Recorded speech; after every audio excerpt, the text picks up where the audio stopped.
San Miguel de Allende, con sus calles empedradas y fachadas en tonos de ocre y terracota, es una ciudad que parece haber sido pintada por la mano de un artista apasionado. Bajo un cielo de un azul casi doloroso de tan intenso, la vida palpita en un ritmo de arte, fe y tradición. Sin embargo, para Rafael Quintana, un renombrado arquitecto de 55 años, toda esa belleza era invisible, un borrón de colores vibrantes visto a través de la ventana de su lujosa casa, que se había convertido en su jaula de oro, postrado en una silla de ruedas desde hacía 3 años, no por una lesión en la médula, sino por un enemigo más traicionero llamado trastorno neurológico funcional. Sus piernas se habían convertido en monumentos de su propia desesperanza. La parálisis de Rafael no estaba en su columna, sino en su alma. El accidente que lo había victimado le había robado más que su movimiento. Le había robado su fe en el orden, en la justicia y en la belleza del mundo, transformando al brillante creador de formas en un recluso amargado y cínico, que veía el mundo con el desprecio de quien había sido traicionado por él.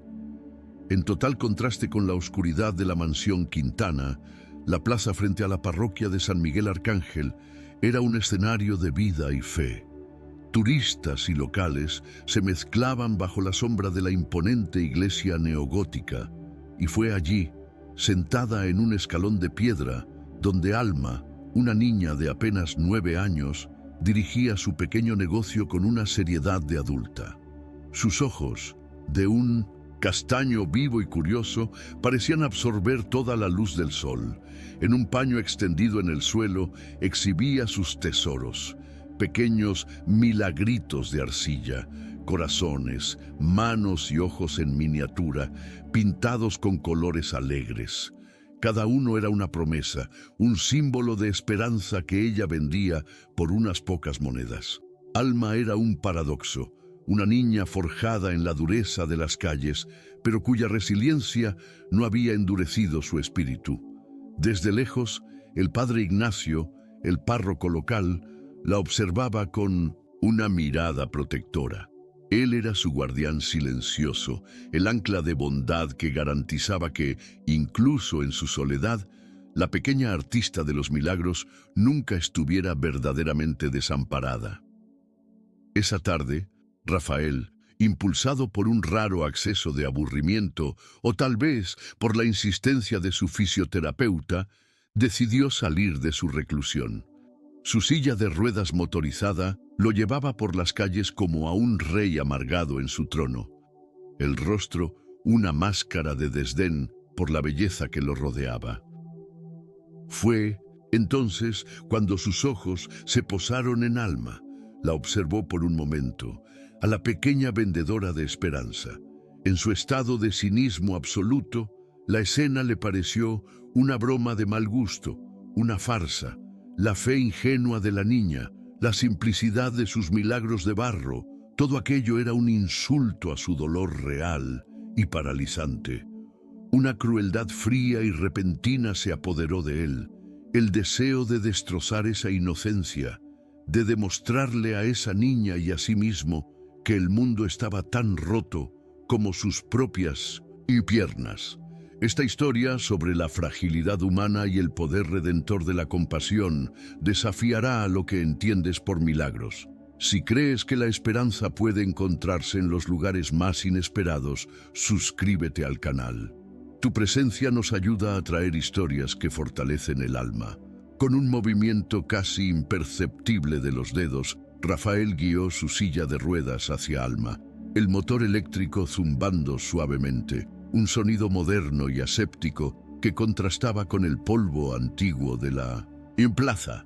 Se detuvo frente al paño extendido, su mirada recorriendo los pequeños objetos de arcilla con un desprecio apenas disimulado.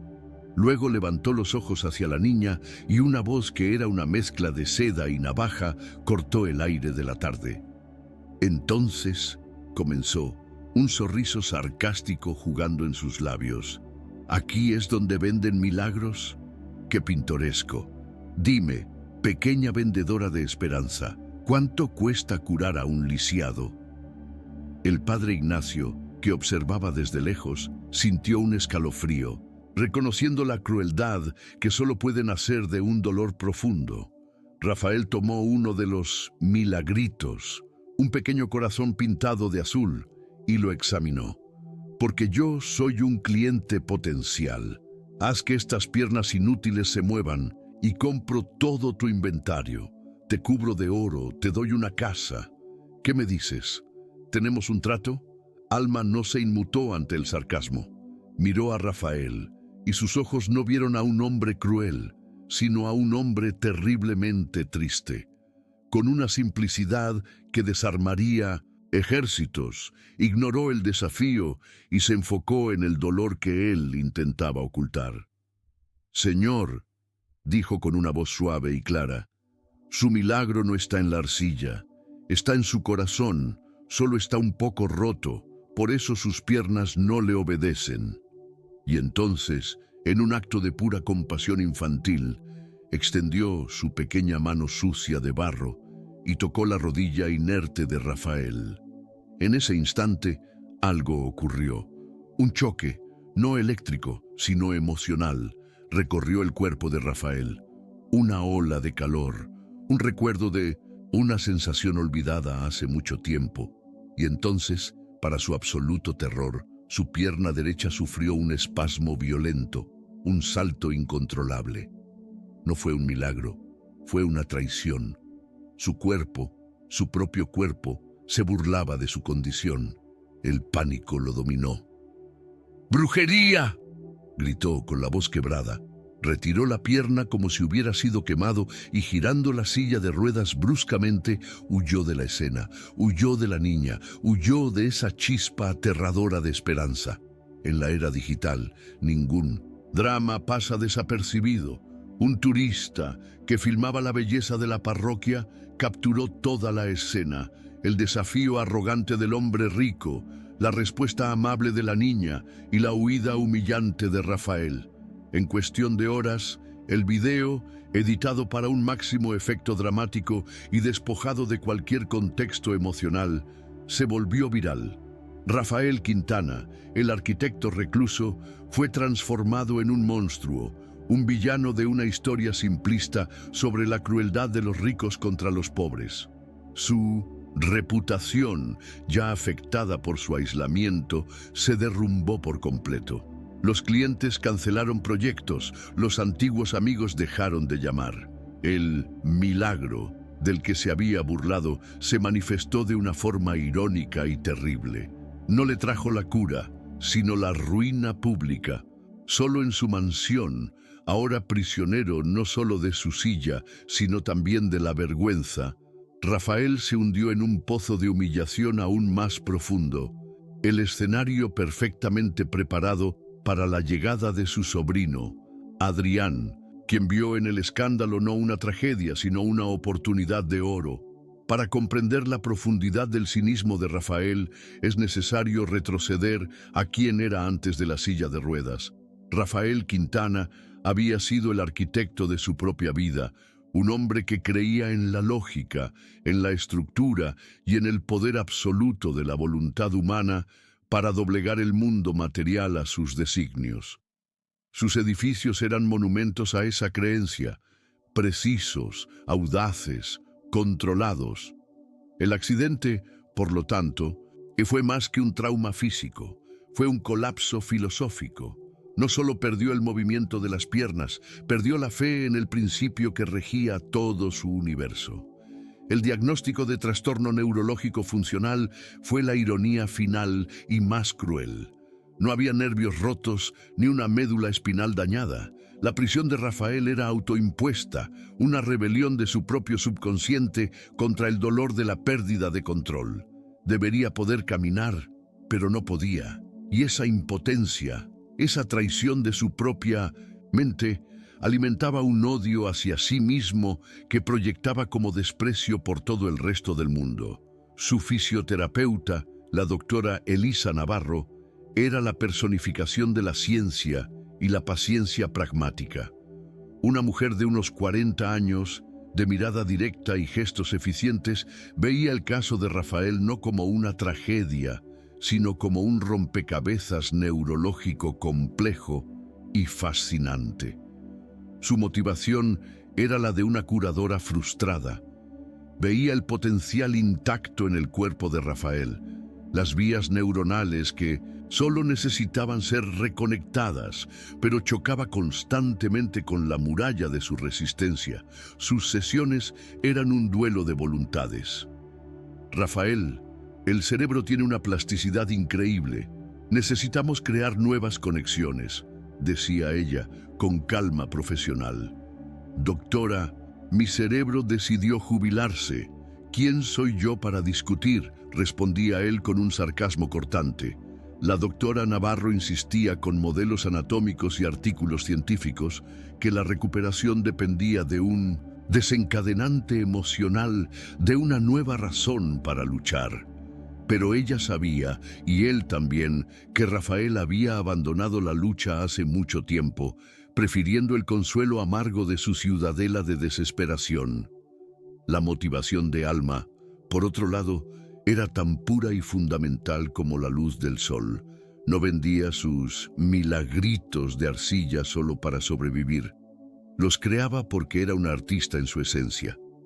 El acto de tomar un trozo de barro sin forma y transformarlo en un pequeño corazón colorido era su manera de imponer un orden bello y esperanzador al caos del mundo.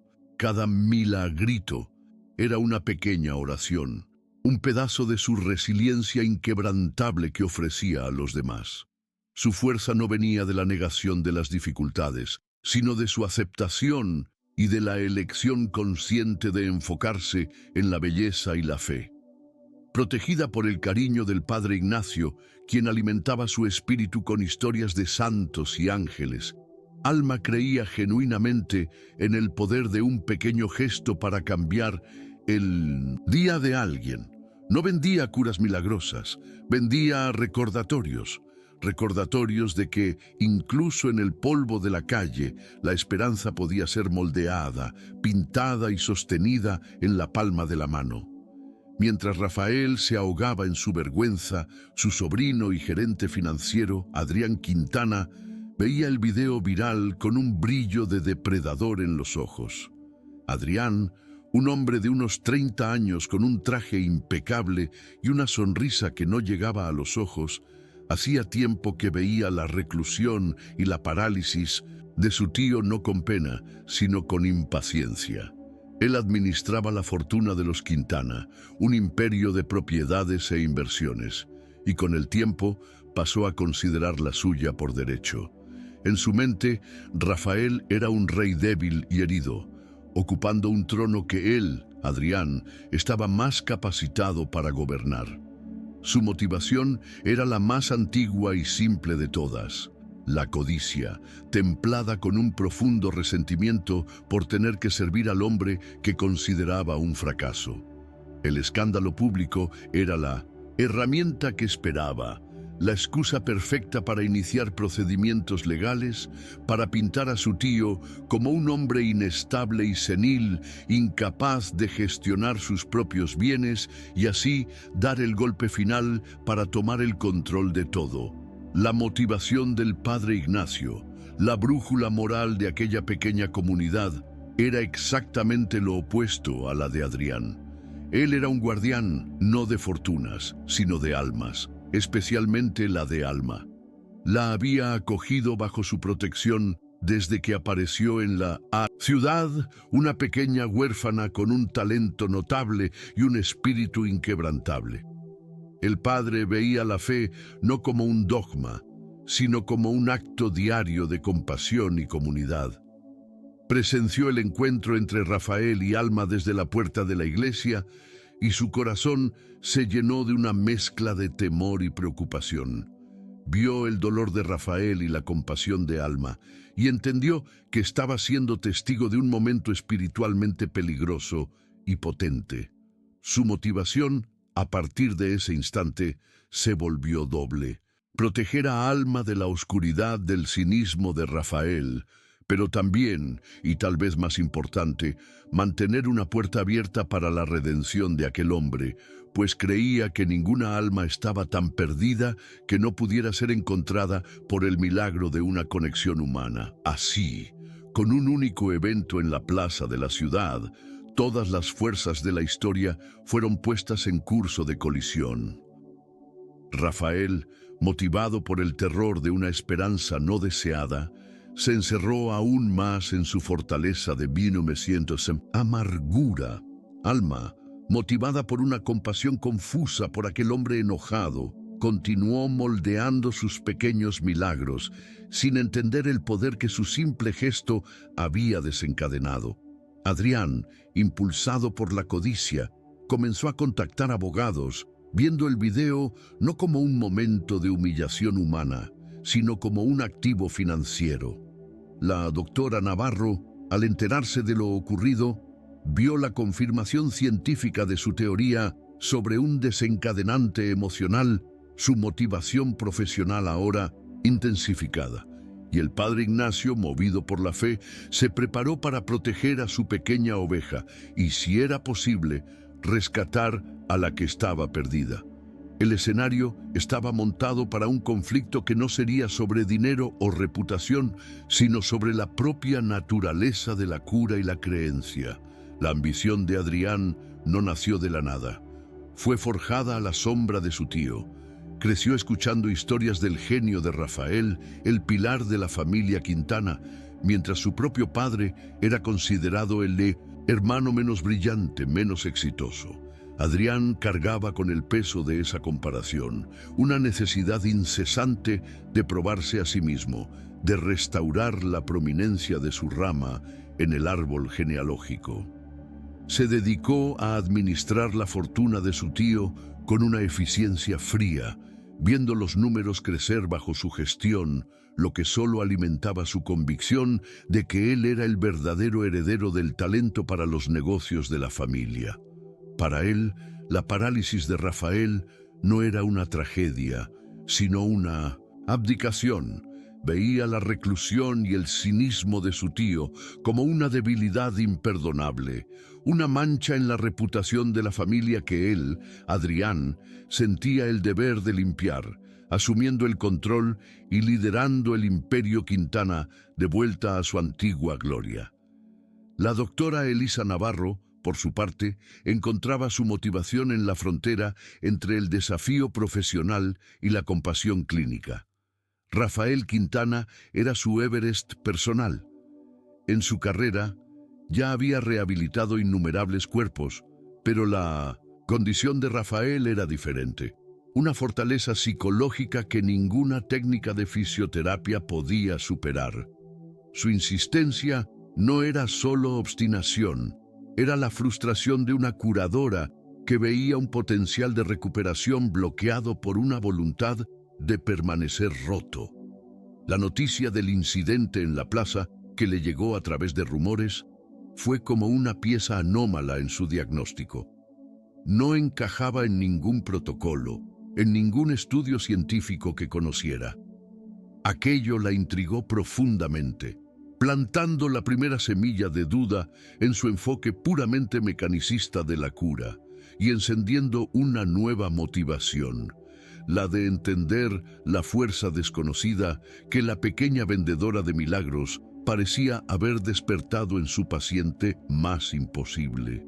Pero la motivación más profunda de Rafael, el ancla que lo mantenía atado a la silla, no era el cinismo ni la amargura, era el miedo, un miedo paralizante de intentar y fracasar. Su condición, su silla, su reclusión, se habían convertido en una armadura. Mientras estuviera roto, tenía una excusa para su infelicidad, una razón irrefutable para haber renunciado a la vida. Intentar curarse, permitirse una chispa de esperanza, sería exponerse a la posibilidad de una decepción aún mayor. Y si lo intentaba y no lo lograba, el dolor sería insoportable. El espasmo que sintió al toque de Alma fue aterrador precisamente por eso. Fue una grieta en su armadura, una prueba de que la conexión entre su mente y su cuerpo no estaba completamente muerta. Y la esperanza, para un hombre que había construido su identidad en la ausencia de ella, era la amenaza más peligrosa de todas. Su motivación, por lo tanto, no era permanecer infeliz, sino protegerse de un dolor aún mayor. Las motivaciones estaban, por lo tanto, trazadas y en movimiento como piezas en un tablero de ajedrez a punto de entrar en el juego principal. Adrián, motivado por la ambición, veía el jaque mate en pocos movimientos. La doctora Navarro, por la curiosidad científica, buscaba entender la lógica detrás de un movimiento imposible. El padre Ignacio, por la fe, se posicionaba para proteger a la pieza más vulnerable. Alma, en su pureza, continuaba moviéndose por el tablero sin siquiera saber que era la reina. Y Rafael, el rey acorralado, estaba motivado por la más paralizante de las fuerzas, el miedo a volver a jugar. Cada uno de ellos estaba ahora irrevocablemente ligado al destino del otro, listos para el conflicto que definiría sus vidas. La vida, a veces, nos acorrala presentándonos obstáculos que parecen imposibles de superar. Pero es en esas horas que descubrimos la fuerza que no sabíamos poseer. Si alguna vez te has sentido en una encrucijada, necesitando una señal de esperanza, suscríbete y comparte. Historias como esta pueden inspirar a quien más lo necesita. El conflicto central estalló no con un grito, sino con el sonido discreto de un sobre deslizándose por debajo de la puerta de Rafael. Adrián no perdió tiempo. Con la precisión de un cirujano, usó el escándalo viral como bisturí para diseccionar la vida de su tío. El sobre contenía una notificación legal, el primer paso en un proceso para declarar a Rafael mentalmente incapaz de gestionar su patrimonio. Públicamente, Adrián adoptó un tono de profunda tristeza, hablando a inversionistas y miembros distantes de la familia sobre la dolorosa necesidad de intervenir para proteger a Rafael de sí mismo. Pintó el encuentro con Alma no como un momento de crisis humana, sino como la prueba irrefutable de un declive cognitivo, un comportamiento errático que ponía en riesgo el legado de los Quintana. La agresión era sofisticada, envuelta en un lenguaje de preocupación y deber, lo que la hacía aún más venenosa. La batalla por el alma de Rafael había comenzado y el primer golpe había sido dado por su propia familia. En su mansión silenciosa, Rafael leyó el documento. Cada palabra legalista, un martillazo en su ya frágil paz. La humillación pública había sido una cosa, pero la traición familiar era otra. Adrián no estaba solo intentando robar su dinero, estaba intentando robar su identidad, su autonomía, su propia voz. Y paradójicamente fue en ese momento, en el punto más bajo de su vida, que algo dentro de Rafael se encendió. Por primera vez en 3 años tenía un enemigo que podía ver, un problema que podía analizar, un ataque que exigía una defensa. La rabia, una emoción que no sentía con tanta claridad desde hacía mucho tiempo, comenzó a quemar la niebla de su apatía. El arquitecto dentro de él, el estratega que había estado dormido durante años, comenzó a despertar.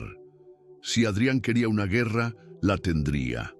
La lucha ya no era contra los fantasmas de su propia mente o contra sus piernas inertes. Era una lucha por su dignidad. Y por primera vez, Rafael sintió un destello de voluntad no para caminar, sino para luchar.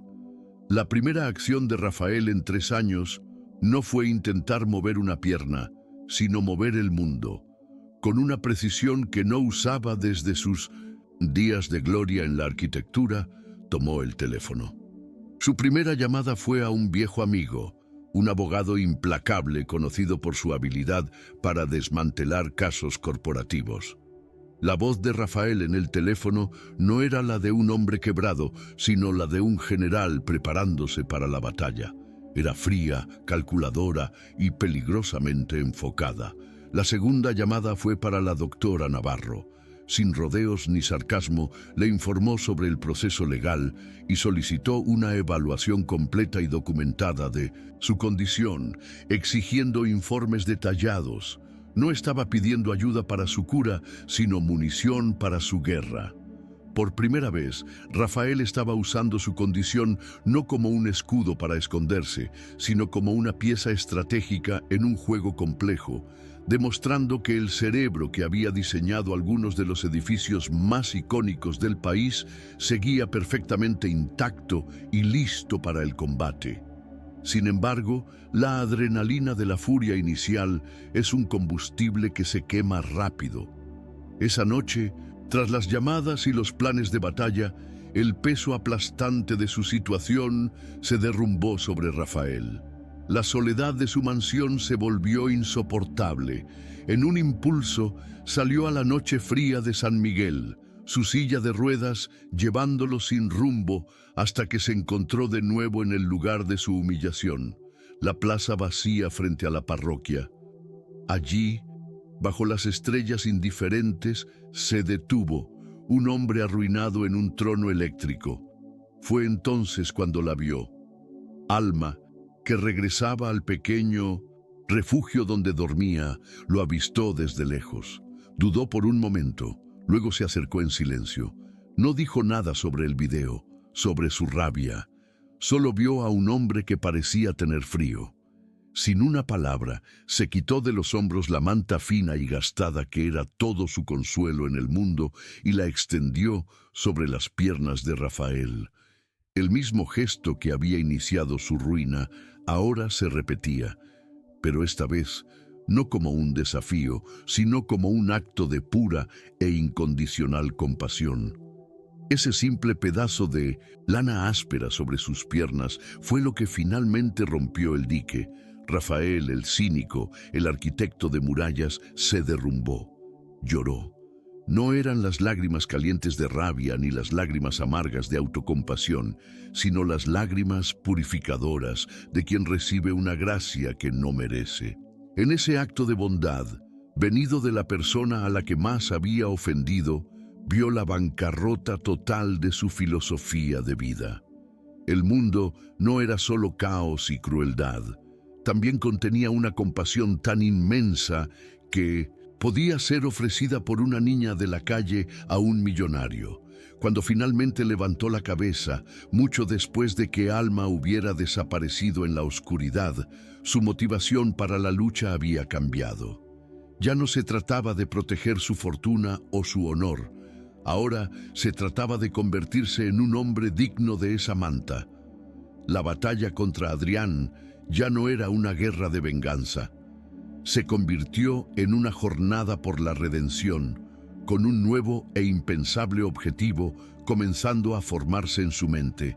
Necesitaba luchar para poder proteger a la pequeña fuente de esa gracia. A la mañana siguiente, por primera vez en 3 años, Rafael salió de casa con un propósito que no era huir de sí mismo. Condujo su silla de ruedas de vuelta a la parroquia, pero esta vez no se detuvo en la plaza. Entró en la penumbra silenciosa de la iglesia, un lugar que él, en su arrogancia secular, había evitado toda su vida. Encontró al padre Ignacio arreglando velas en el altar. Sin preámbulos, Rafael fue directo al grano. «Padre», dijo con una voz desprovista de su antigua ironía, «la niña, Alma, hábleme de ella». El padre se giró, sus ojos sabios evaluando al arquitecto. Vio el cambio, la cáscara de cinismo rota, revelando la herida debajo. Contó la historia de Alma, su resiliencia, su soledad, su espíritu artístico. Rafael escuchó en silencio y al final hizo una pregunta que selló su nueva alianza. ¿Cómo puedo ayudarla? De verdad, sin que ella sepa que soy yo. El padre, viendo la sinceridad, aceptó ser el puente, el intermediario de esa redención anónima, pero con una condición: el bienestar de Alma siempre estaría en primer lugar. La transformación de Rafael se sintió de manera sísmica en la sala de fisioterapia. Cuando la doctora Navarro llegó para la siguiente sesión, encontró a un hombre que no reconocía. El paciente despectivo y apático había desaparecido. En su lugar estaba un hombre de una determinación silenciosa y aterradora. No hizo bromas, no se quejó, siguió cada instrucción con una concentración feroz, empujando su cuerpo contra los límites del dolor y la inercia. Sudaba, temblaba, sus músculos atrofiados gritando en protesta, pero no paraba. Intrigada y sorprendida, la doctora finalmente preguntó qué había cambiado. Jadeante, apoyado en las barras paralelas, Rafael la miró, y por primera vez sus ojos estaban completamente presentes. «Encontré una razón para levantarme», dijo. La simplicidad de la respuesta golpeó a la doctora Navarro con más fuerza que cualquier explicación científica. Estaba presenciando algo que sus libros no podían explicar: el poder del alma para comandar el cuerpo, un milagro de la voluntad que la ciencia sola no podía iniciar.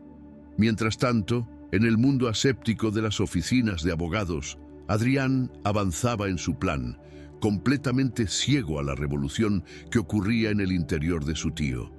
Para él, las noticias que llegaban sobre el nuevo interés de Rafael por la niña de la plaza y sus visitas a la iglesia eran solo más clavos en el ataúd de la cordura de su tío. Usaba esa información como prueba de la inestabilidad de Rafael. «Miren», decía a sus abogados, con una falsa expresión de preocupación, «ahora cree que esa niña de la calle es un ángel y está despilfarrando el dinero de la familia en obras de caridad impulsivas. Claramente ha perdido el contacto con la realidad». Adrián, en su arrogancia, cometió el error clásico de los villanos: subestimó a su oponente.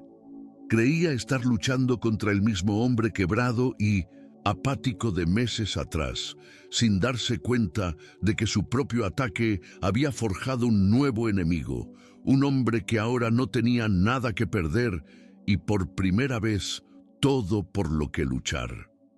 El conflicto de Rafael se manifestó entonces en una serie de actos secretos de bondad, una penitencia anónima que se impuso a sí mismo. A través del padre Ignacio, que se convirtió en su cómplice reticente, pequeños milagros comenzaron a ocurrir en la vida de Alma. Una donación anónima a un pequeño restaurante familiar aseguró que tuviera comidas calientes todos los días. Un abrigo nuevo y una manta de lana gruesa aparecieron misteriosamente en el pequeño refugio que usaba. Materiales de arte de la mejor calidad fueron dejados en la sacristía de la iglesia con una nota que solo decía «para la artista».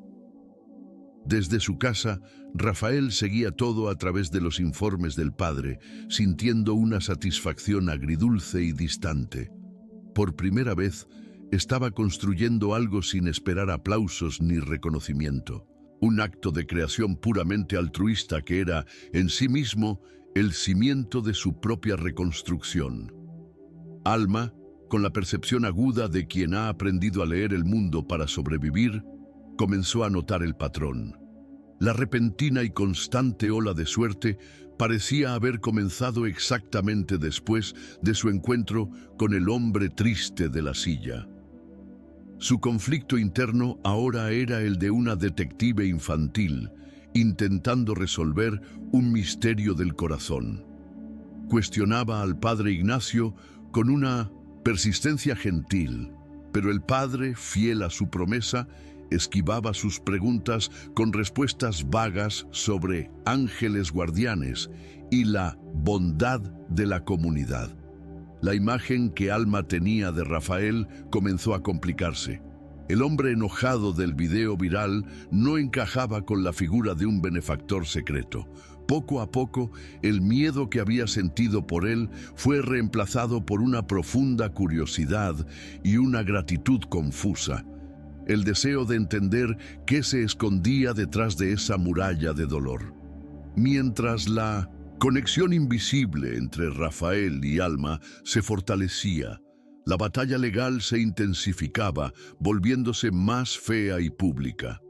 El equipo de Adrián trabajaba incansablemente, recolectando testimonios de antiguos empleados resentidos y usando los registros de las donaciones anónimas de Rafael como prueba irrefutable de su prodigalidad irresponsable y declive mental. Construían una narrativa coherente y convincente para el tribunal, la de un hombre brillante que había sucumbido a la tragedia y ahora representaba un peligro para su propio legado. En contrapartida, la defensa de Rafael se armaba con un tipo diferente de evidencia. La doctora Navarro compilaba gráficos e informes que documentaban una recuperación neurológica casi sin precedentes, una mejora objetiva y medible que desafiaba la tesis de inestabilidad. El conflicto estaba claramente delineado. Por un lado, la narrativa de la locura, sostenida por apariencias e insinuaciones. Por el otro, la narrativa de la cura, fundamentada en datos clínicos y en una transformación que solo pocos habían presenciado. El conflicto se desbordó del papel a la vida real en una tarde gris, cuando Adrián apareció en la casa de Rafael. Vino bajo el pretexto de un último intento de reconciliación, una oferta de paz antes de que las cosas se volvieran irreversiblemente desagradables. La visita era, en realidad, un acto de intimidación, una demostración de fuerza. «Tío», dijo Adrián, con una voz rebosante de falsa compasión, «todos estamos preocupados. El video, estas donaciones, esta fijación con la niña, solo acepta la ayuda que te ofrecemos. Déjame encargarme de las cosas». Rafael, sentado en su silla de ruedas, no mostró la debilidad que Adrián esperaba. Lo miró con ojos fríos y lúcidos. «Tu preocupación, Adrián», respondió Rafael con una voz peligrosamente calma, «comienza y termina en los extractos de mi cuenta bancaria. Confundiste mi dolor con estupidez. Ese fue tu error. Ahora, por favor, sal de mi casa». La declaración de guerra estaba hecha, no con un grito, sino con la quietud letal de quien ya no tiene nada que temer. Mientras la guerra de los Quintana se desarrollaba, Alma libraba su propia y silenciosa investigación. La cadena de milagros anónimos era demasiado consistente para ser coincidencia y su corazón infantil, con una lógica que desafiaba la de los adultos, se negaba a creer que el hombre del video y su benefactor secreto fueran dos personas diferentes. Una persona que te da material para crear belleza no puede ser mala, pensaba, impulsada por un deseo de agradecer, de cerrar el círculo de bondad, tomó una decisión. Tras otra respuesta evasiva del padre Ignacio, usó las pocas monedas que tenía para tomar un autobús hasta la biblioteca pública y con la ayuda de una bibliotecaria amable, investigó el nombre del famoso arquitecto Rafael Quintana. La dirección de su residencia, listada en una antigua revista de arquitectura, era todo lo que necesitaba. Su viaje para encontrarlo no era el de una mendiga, sino el de una emisaria, cargando un mensaje de gratitud que sentía que debía entregar personalmente. Y así, en una mañana soleada, la pequeña figura de Alma apareció frente a las imponentes puertas de la mansión de Rafael. Apretó el botón del intercomunicador, su pequeña mano casi desapareciendo en el metal frío. Dentro de la casa, la imagen de Alma, pequeña y determinada, apareció en la pantalla de seguridad de Rafael, causándole un choque. Él la estaba ayudando a distancia, un dios anónimo en su torre de marfil. Su presencia allí en su puerta era demasiado real, una ruptura del acuerdo tácito de anonimato. Por un momento pensó en no responder, pero el coraje de ella lo avergonzó. Abrió las puertas. Alma entró en el vestíbulo, un espacio vasto y silencioso que resonaba con los pasos de una sola persona. Se acercó a Rafael y, sin decir una palabra, extendió la mano. En ella estaba el más bello milagrito que había hecho, un sol radiante pintado de amarillo y naranja. «Creo que olvidaste tomar el tuyo», dijo. «Quería darte un milagro de vuelta». El pequeño sol de arcilla en la palma de la mano de Rafael parecía pesar más que cualquier trofeo de arquitectura que hubiera recibido. Miró el rostro serio y esperanzado de Alma, y en ese momento la última de sus murallas internas se derrumbó, no con un estruendo, sino con un suspiro silencioso. Estaba recibiendo un regalo, un acto de intercambio entre iguales. Ella no lo veía como un pobre hombre ni como un monstruo, sino como alguien que también necesitaba un pequeño milagro, y fue en ese instante de reciprocidad pura que un pensamiento, antes vago e imposible, se cristalizó en su mente con la fuerza de una revelación. No era suficiente ayudarla a distancia. No era suficiente protegerla desde las sombras. Quería traerla a la luz. Quería ser el guardián permanente de esa llama de resiliencia y compasión.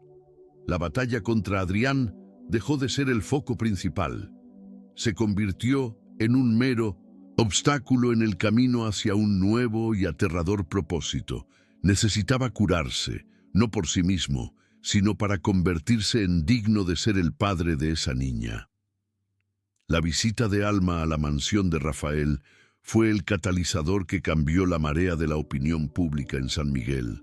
La historia esta vez no se esparció como un virus digital, sino como una semilla pasada de boca en boca con calor y admiración. El padre Ignacio, ahora libre de su promesa de sigilo, podía hablar abiertamente sobre la transformación que había presenciado.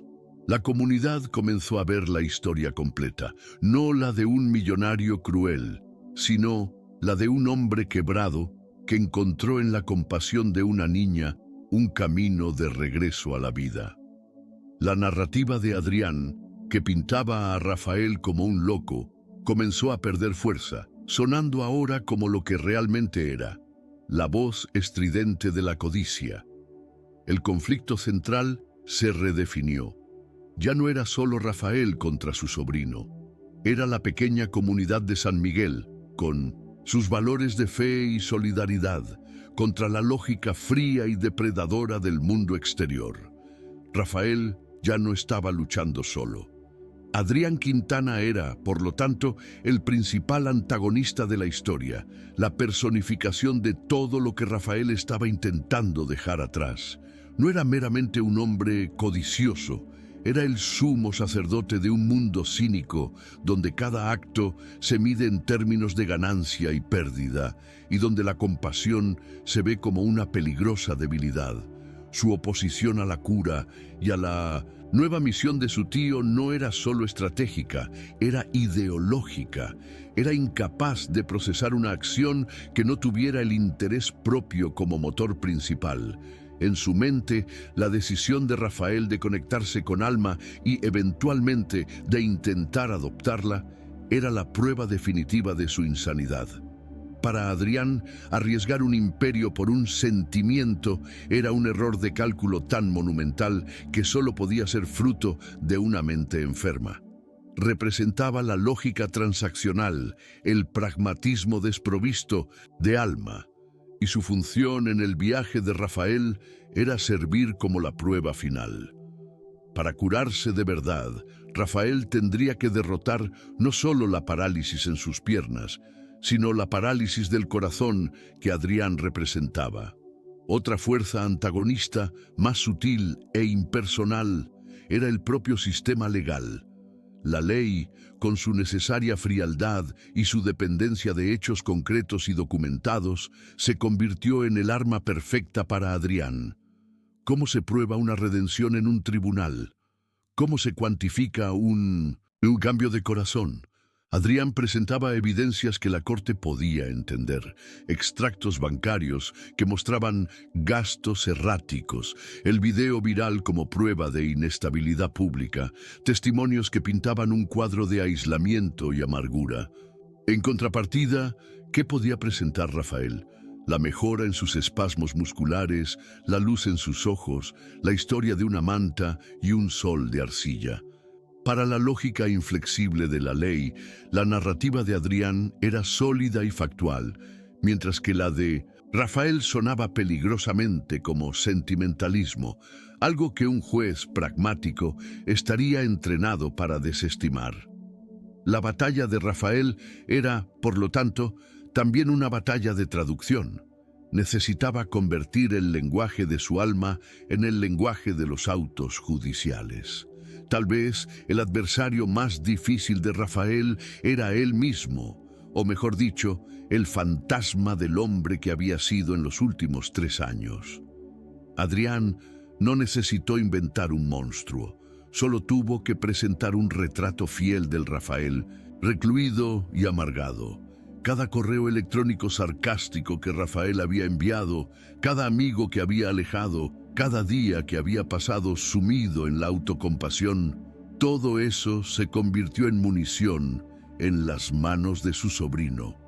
El pasado de Rafael se transformó en un testigo de acusación contra su presente. Se encontró en la posición surrealista de tener que argumentar contra sus propias acciones, de tener que probar que el hombre que era ayer no era el hombre que era hoy. La transformación tan real para él, para el padre Ignacio y para la doctora Navarro, parecía, bajo la luz fría del escrutinio legal, una conversión repentina y sospechosa. Para garantizar su futuro con Alma, primero necesitaba derrotar su propio pasado.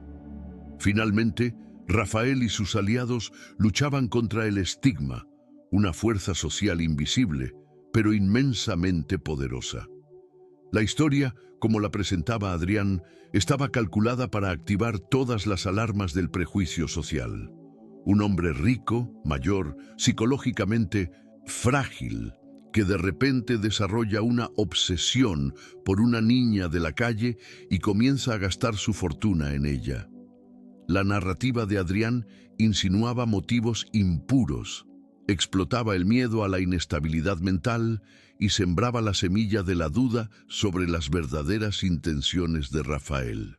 No solo estaba luchando contra su sobrino en el tribunal, estaba luchando contra la desconfianza de la sociedad hacia los cambios súbitos, contra el escepticismo hacia la redención y contra el prejuicio profundamente arraigado de que los actos de gran generosidad son a menudo síntomas de locura y no de cura. Y en las horas silenciosas de la noche, cuando los abogados se iban a casa y la adrenalina de la batalla se disipaba, Rafael enfrentaba al más íntimo de los antagonistas, su propia duda. La voz de Adrián, con su lógica perversa, resonaba en su mente. ¿Sería realmente capaz? ¿Tendría el derecho de arrastrar a una niña al centro de su vida caótica? La responsabilidad de convertirse en padre, algo que nunca había imaginado, era un peso monumental. La vieja identidad de hombre roto, cínico y derrotado, le susurraba que estaba destinado a fallar, que su nueva esperanza era solo un delirio pasajero. Esa batalla interna era, de lejos, la más agotadora. Luchar contra su sobrino era una cuestión de estrategia, pero luchar contra la sombra de sí mismo era una guerra de fe, una lucha para creer en su propia capacidad de cambiar, incluso cuando el mundo y una parte de sí mismo insistían en que era imposible.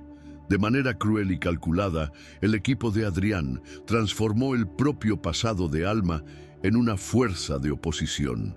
Investigaron su vida en las calles, desenterrando pequeños incidentes de supervivencia y torciéndolos para que parecieran actos de delincuencia. La resiliencia de Alma fue repintada como astucia manipuladora, su inteligencia como una capacidad para engañar. Intentaron construir la imagen de una niña dañada, una oportunista que se había aprovechado de la vulnerabilidad de un hombre rico e inestable. El carácter de Alma, la fuente de toda la luz de la historia, fue puesto en juicio. La batalla de Rafael, por lo tanto, se expandió. Ya no estaba luchando solo por sí mismo, sino por el honor y la dignidad de la niña. Necesitaba probarle al mundo no solo que él estaba cuerdo, sino que ella era inherentemente buena. Una tarea que lo llenó de una furia protectora que nunca imaginó poseer. El tiempo, una vez más, se reveló como un adversario. El sistema judicial, con su ritmo glacial, se convirtió en el tablero donde Adrián jugaba su partida de desgaste. Cada aplazamiento, cada nueva moción, cada solicitud de documentación adicional era una táctica para agotar los recursos emocionales y financieros de Rafael. Adrián apostaba a que la larga y prolongada agonía del proceso haría que su tío flaqueara, que el estrés lo empujaría de nuevo al abismo de la apatía, o lo llevaría a cometer un error que comprobara su inestabilidad. Para Rafael, cada semana que pasaba era una tortura, no por él, sino por Alma, que permanecía en un limbo legal, con su vida en suspenso. El tiempo era el arma de Adrián, una forma de prolongar el sufrimiento con la esperanza de que la recién descubierta determinación de Rafael se corroería bajo el peso de la espera. Los medios de comunicación, que habían sido el desencadenante de la humillación pública de Rafael, regresaron al conflicto como buitres oliendo carroña. Con el inicio del proceso legal, la historia resurgió, más sensacionalista que nunca. Tabloides y portales de noticias, alimentados por filtraciones selectivas del equipo de Adrián, pintaban un melodrama barato: el millonario loco y la huérfana, arquitecto en crisis despilfarra, fortuna con niña de la calle. No estaban interesados en la verdad, solo en la narrativa que vendía más clics. Esa exposición constante era una forma de tortura, transformando la jornada de cura de Rafael y su intento de conectarse con Alma en un espectáculo público. Cada ida al tribunal era un corredor de flashes y micrófonos, una fuerza de oposición caótica e impredecible que buscaba devorar la dignidad que él luchaba tanto por reconstruir. Y quizás la más peligrosa de todas las fuerzas de oposición era el miedo que comenzaba a instalarse en el corazón de Alma. Aunque el padre Ignacio y Rafael intentaban protegerla, era imposible blindarla completamente del veneno del mundo. Escuchaba los susurros, veía los titulares, y la antigua y terrible creencia de una niña de la calle comenzó a resurgir. La creencia de que ella era un problema, una fuente de caos en la vida de los demás. Comenzó a sentirse culpable por el dolor de Rafael, por la guerra con su sobrino, por la atención negativa de los medios. En su pequeño corazón se formó un conflicto terrible, el deseo de quedarse con el hombre que comenzaba a amar como a un padre, y el miedo de que su presencia fuera la causa de su destrucción. La idea de huir nuevamente, esta vez, no por miedo a él, sino para protegerlo, se convirtió en una sombra en sus pensamientos. Así, el cerco se cerró. Las fuerzas de oposición estaban alineadas, formando una muralla aparentemente infranqueable. Desde afuera, venían la codicia de Adrián, la frialdad del sistema legal, el veneno de la opinión pública y la lógica cruel del estigma social. Desde adentro, atacaban los demonios del propio pasado de Rafael, su duda latente y, ahora, el miedo recién nacido de Alma. La batalla que se avecinaba no se libraría en un solo frente, sino en todos ellos. Para que Rafael pudiera levantarse, literal y figurativamente, él y su pequeña aliada tendrían que enfrentar no solo a un sobrino ambicioso, sino a la totalidad de un mundo escéptico y a sus propios fantasmas internos. Estas fuerzas, sin embargo, no serían solo sus verdugos. Serían el horno en el cual su nueva familia y sus nuevas identidades serían templadas y forjadas. Paradójicamente, fue la magnitud de las fuerzas de oposición lo que cimentó la transformación de Rafael. Frente a la muralla de codicia, prejuicio y duda, encontró una claridad que no sentía desde hacía años. El miedo a la esperanza fue reemplazado por una necesidad feroz de luchar por ella. La batalla por Alma se convirtió en el proyecto arquitectónico más importante de su vida. Cada sesión de fisioterapia se transformó en un acto de guerra contra la narrativa de Adrián. Cada músculo que lograba contraer era un argumento, cada gota de sudor, un testimonio. Trabajaba con sus abogados no como un cliente pasivo, sino como el estratega jefe, anticipando los movimientos de su sobrino con una lucidez recién descubierta. El hombre que se había escondido del mundo durante 3 años estaba ahora, desde su silla de ruedas, construyendo activamente la fortaleza que protegería su futuro y el de la niña que lo había salvado de sí mismo. La transformación de Alma fue más silenciosa, pero igualmente profunda. En una conversación tranquila en la sacristía, el padre Ignacio le explicó la situación con una honestidad gentil. Alma, dijo, a veces las personas buenas necesitan luchar para proteger lo que aman. Rafael está luchando por ti. Huir no lo ayudaría. Tu valentía sí. Las palabras del padre extinguieron el miedo de Alma y encendieron su resiliencia. Entendió que no era la causa del problema, sino la razón de la lucha. Dejó de verse como una carga y pasó a verse como una aliada. Ese día tomó su propia decisión. Si un tribunal quería saber la verdad, ella misma la contaría. La niña que antes se expresaba a través de pequeños y silenciosos milagros de arcilla, decidió que era hora de encontrar su voz y crear un milagro con palabras, transformándose de un catalizador pasivo en una protagonista activa de su propia historia. Testimonió la sinergia entre la determinación de Rafael y la valentía de Alma. La doctora Navarro completó su propia transformación. La científica escéptica dio paso a la defensora apasionada. Comprendió que su función en aquel drama iba mucho más allá de la fisioterapia. Sus informes, sus gráficos, sus datos clínicos eran el puente, la única traducción posible entre el milagro emocional que presenciaba y la lógica fría que el tribunal exigía. Su motivación se convirtió en dar voz científica a la cura del alma. Se sumergió en investigaciones, se preparó no solo para presentar hechos, sino para defender la verdad que había visto con sus propios ojos, que la conexión humana puede ser el más potente de los agentes terapéuticos.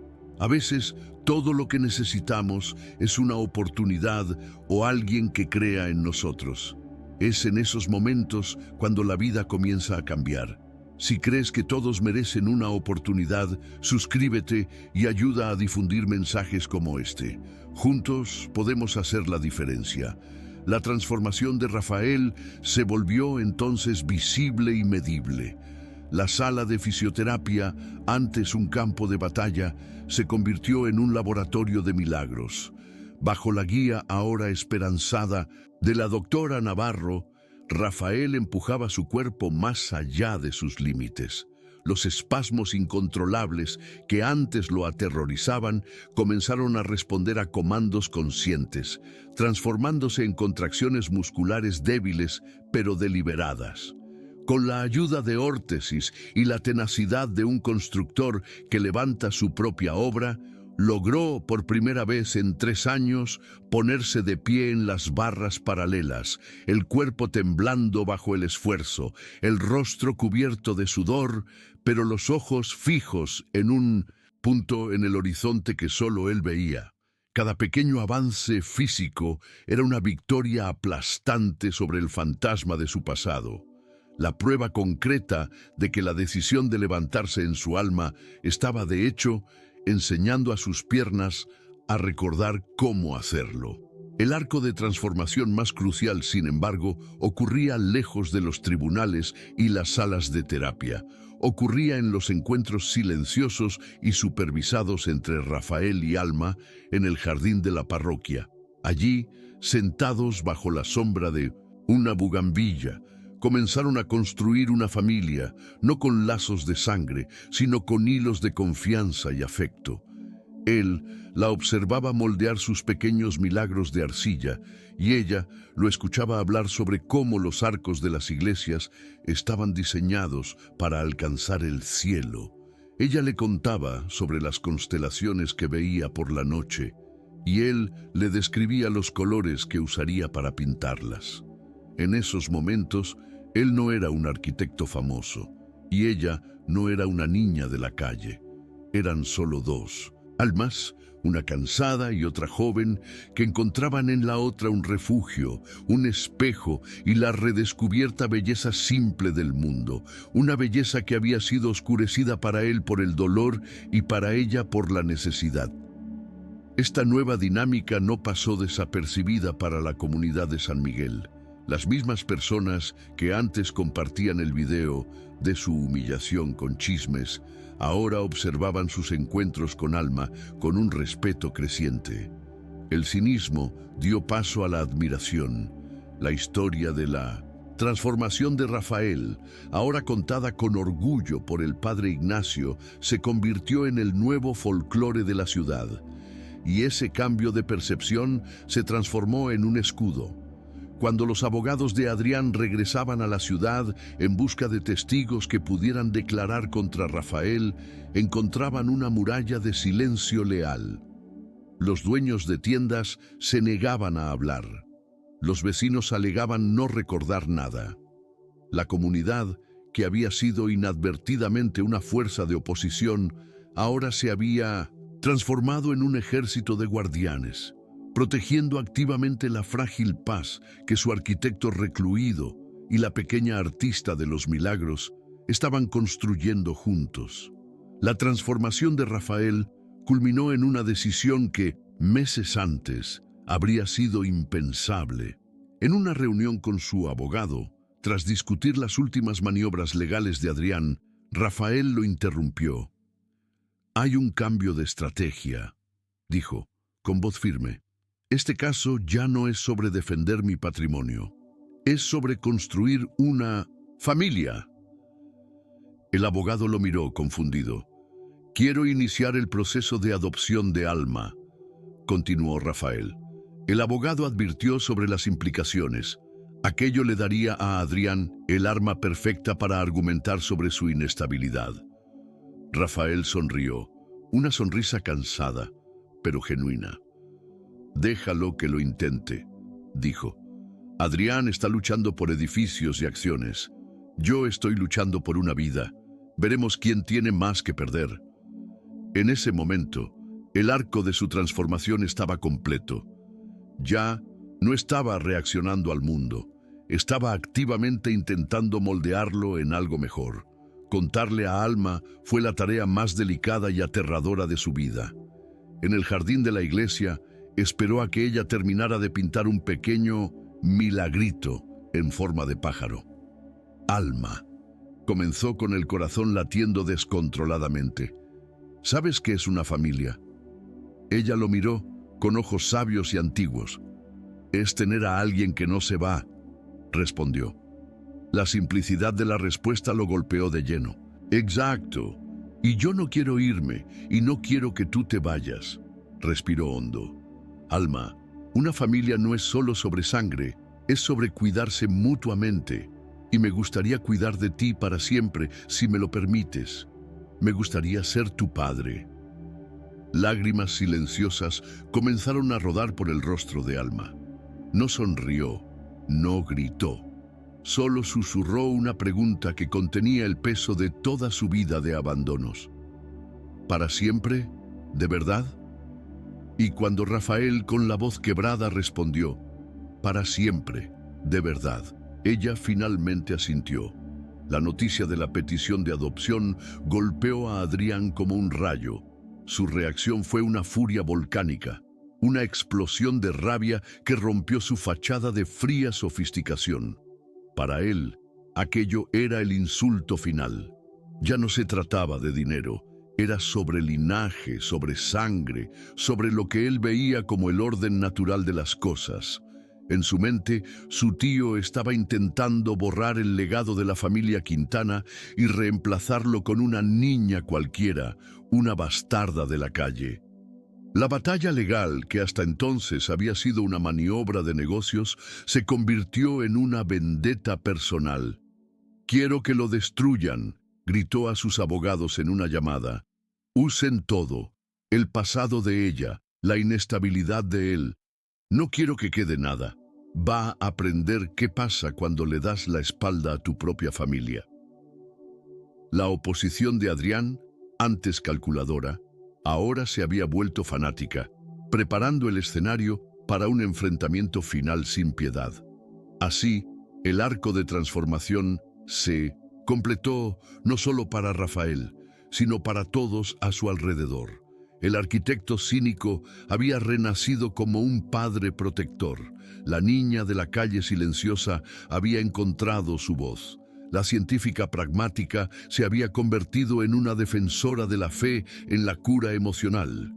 Y el padre, el eterno guardián, ahora se preparaba para ser el principal testigo de un milagro que no involucraba estatuas llorando, sino corazones humanos sanándose.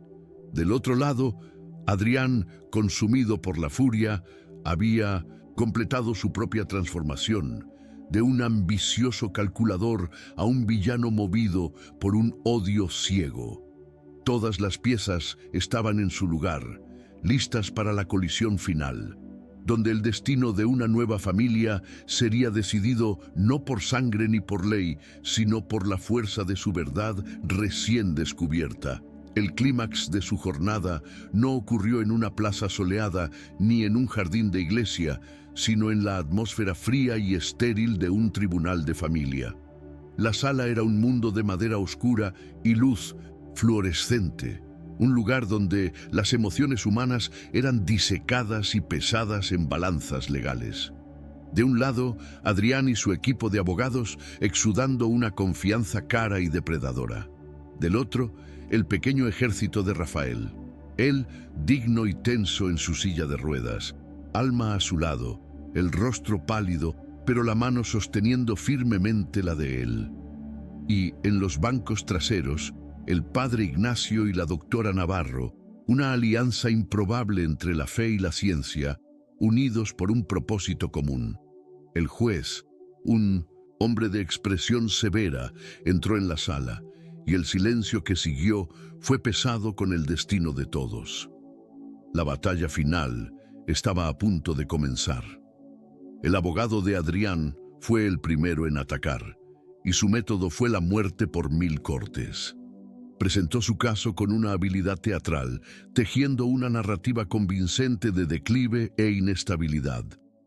El video viral fue exhibido en una gran pantalla, la crueldad de Rafael amplificada en el silencio del tribunal.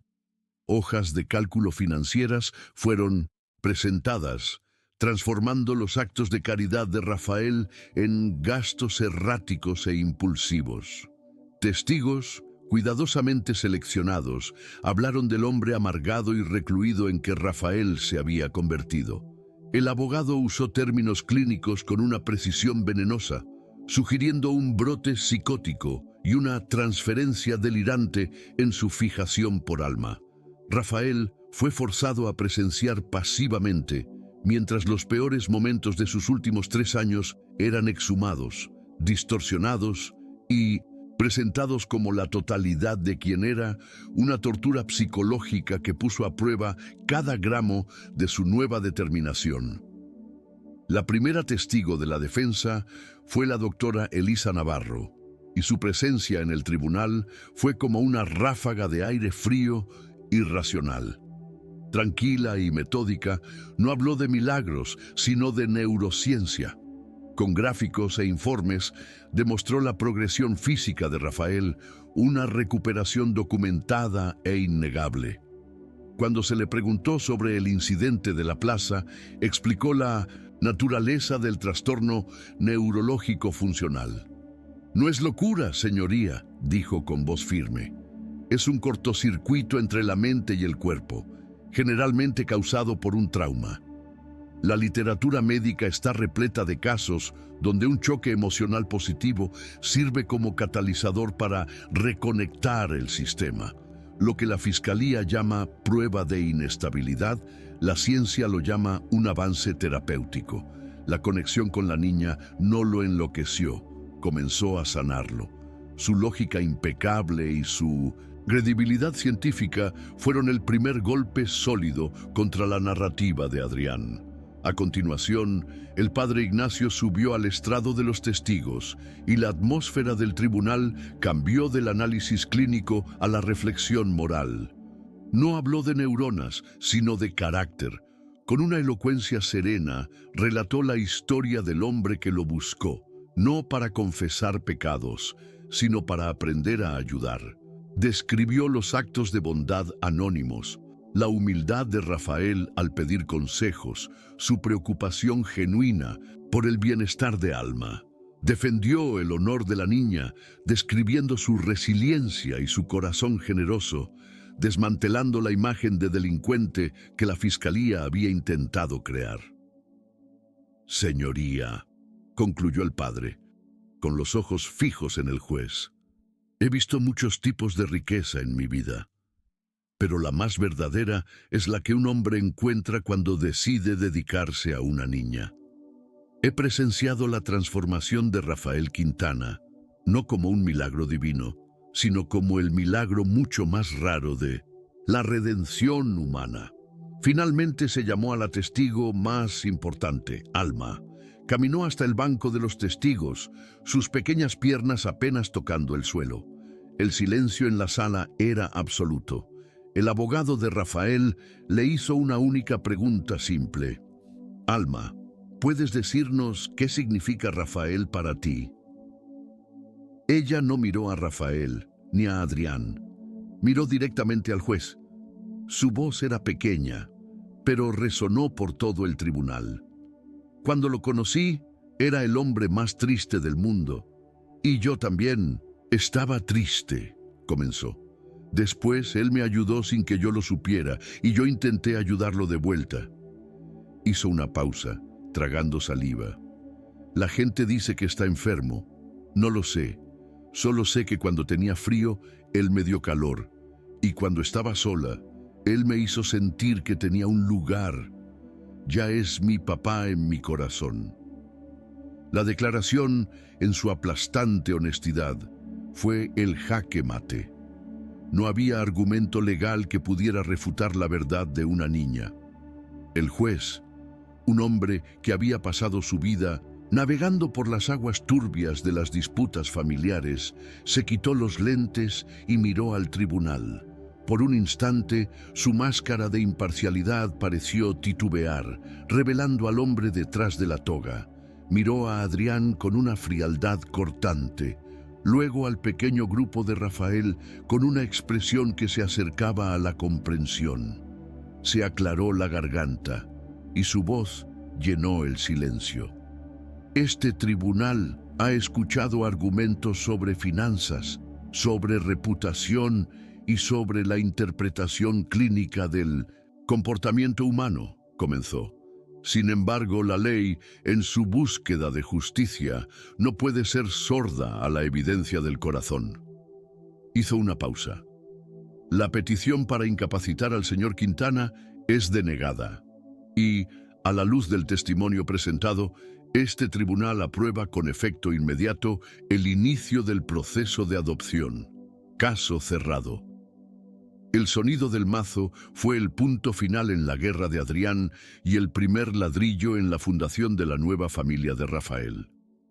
El día en que la adopción se finalizó no fue de gran alboroto, sino de una alegría silenciosa y profunda. En la notaría, con el padre Ignacio y la doctora Navarro como testigos, Se firmó el último documento. Rafael se giró hacia Alma, con los ojos húmedos de una emoción que no sabía que era capaz de sentir. Ahora es oficial, mi hija. Somos una familia. Alma, que había sostenido su mano durante todo el proceso, lo miró, con el rostro iluminado por una sonrisa que parecía contener todo el sol de San Miguel. Luego, le dio el regalo que sellaría su cura para siempre. Con una voz clara y llena de un amor recién descubierto y seguro, dijo la palabra que él más anhelaba escuchar, la palabra que redefinía su pasado, su presente y su futuro. Papá. Ese sonido, esa sílaba cargada de pertenencia fue el verdadero milagro, la llave final que abrió la última puerta de la prisión en su mente. En ese instante, impulsado por una oleada de fuerza que nacía directamente de ese nuevo título de padre, Rafael sintió una determinación que la fisioterapia sola nunca podría haberle dado.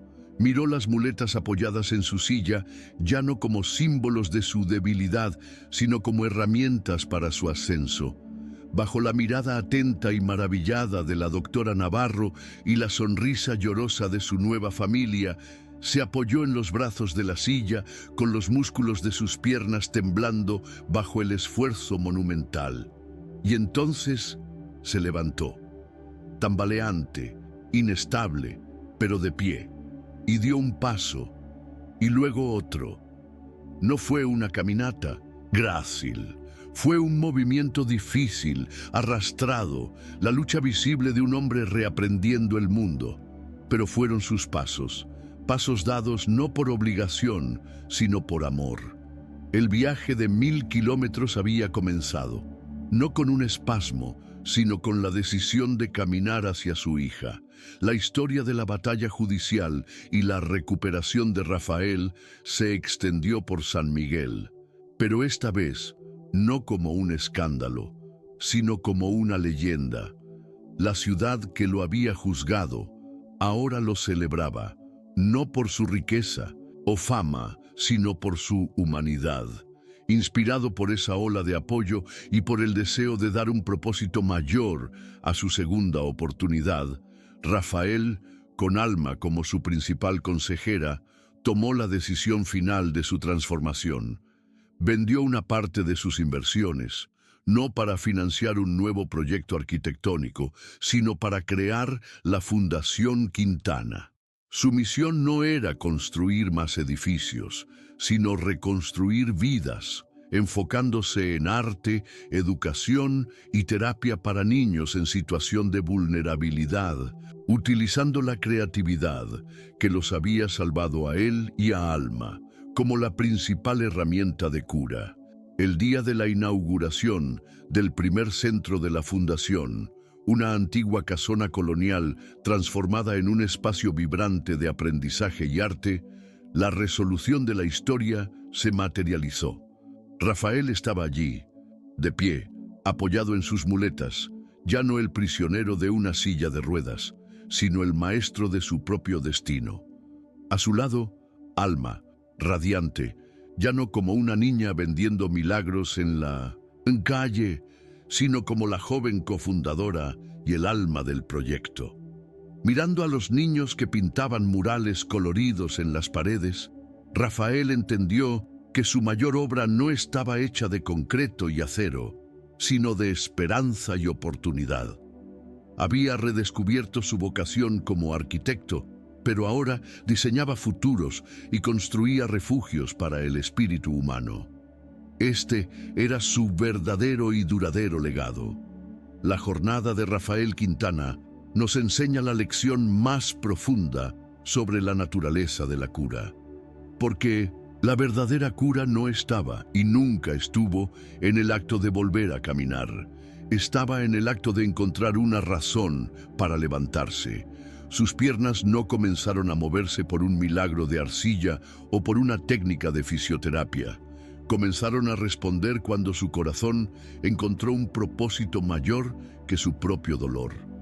Alma no curó su parálisis, curó su desesperación, y fue la cura de su alma la que finalmente dio a su cuerpo el permiso para sanarse también. Esta historia nos recuerda que, a menudo, las cadenas más pesadas que nos atan no son las físicas, sino las que nosotros mismos forjamos en nuestra mente. Y la llave para liberarnos raramente se encuentra dentro de nosotros, sino en el amor y la responsabilidad que decidimos tener por otra persona.